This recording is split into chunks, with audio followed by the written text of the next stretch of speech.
I was going to public school, and my mother said, in case somebody asks you what your religion is, you're Jewish. And I said, okay, I don't think I even asked, well, what's that, I was brought up by Catholic governesses who took me to the Catholic churches, and I learned prayers in French, and I wore a cross. And did you become Catholic? No, it's just that I didn't know anything about the Jewish religion. I didn't know what it was.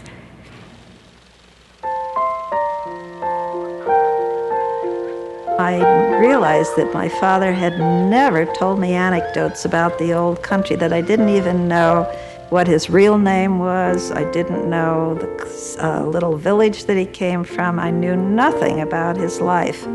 And I realized that the name Warner was probably not correct, but I thought being Polish it might have been Werner. To this day, I really don't know what our original name was.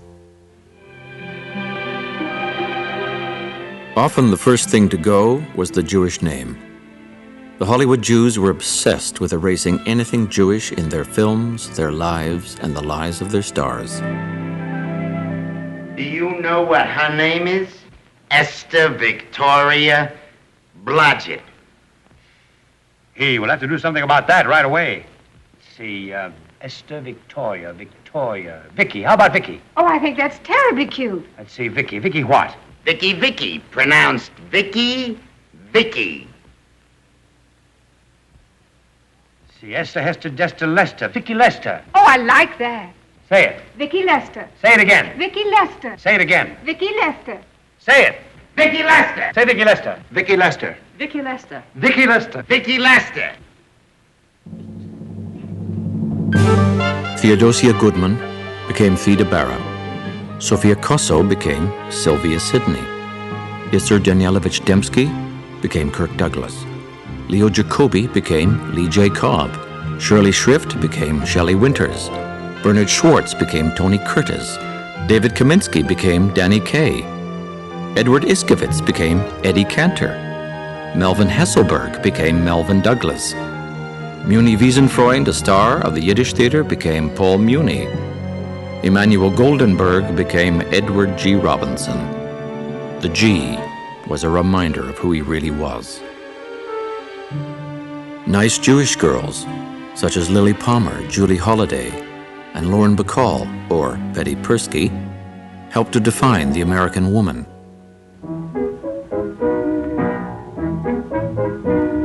Not all the Jewish talent went to Hollywood to assimilate.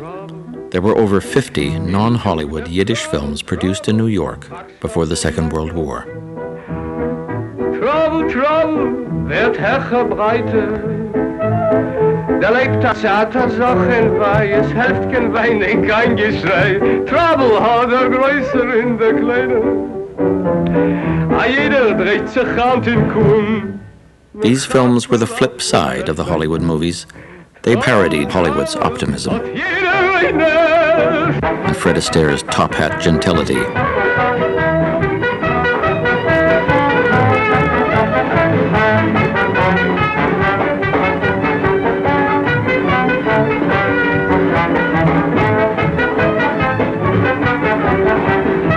Many who could have gone to Hollywood stayed in New York to make films that expressed their Jewish identity.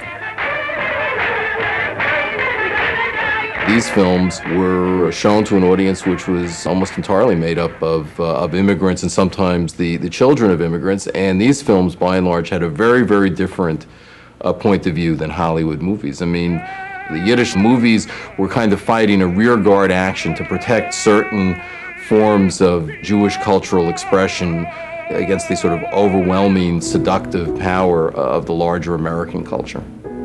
In this classic of Yiddish cinema, a great cantor, played by Moshe Oisher, is drawn into the secular world of opera. On the night of his operatic debut, he learns of his son's death.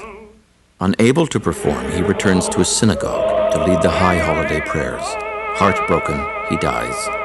Here the attempt to reconcile Jewish and secular worlds ends tragically.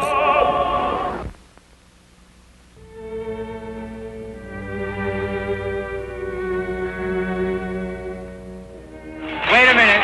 Wait a minute. You ain't heard nothing yet. Wait a minute, I tell you. You ain't heard nothing.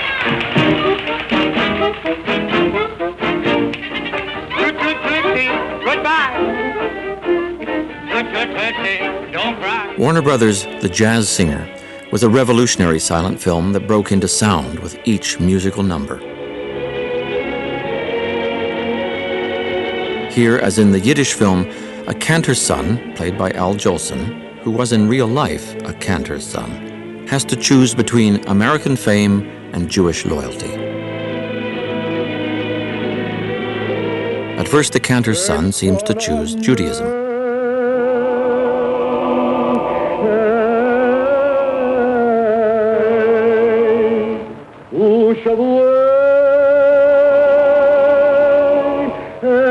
But in assimilationist Hollywood, the story could not end there. Hollywood had to have a Hollywood ending. Mammy, Mammy, Mammy. Here, Dad and his old Jewish ways are dead, while the hero in American blackface sings triumphantly with his Gentile girlfriend waiting in the wings. For one of your smiles, for my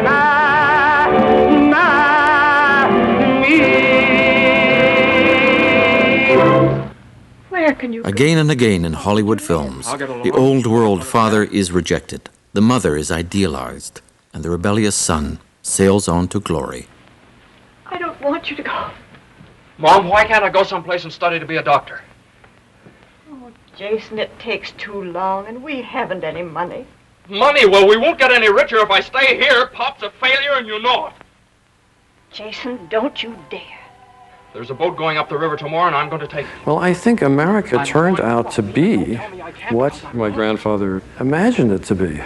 There was no romanticism involved. I mean, you can say it was a romantic idea that a poor guy with $19 sewn in his pocket could found an industry. I mean, that's a very romantic idea, but it turned out to be true. So, in a sense, he was a realist. Son, dear, feel this. It's all stiff. I sewed a few dollars in the lining, in case you need it. Oh, Mom. Jason, don't feel unkindly toward your father.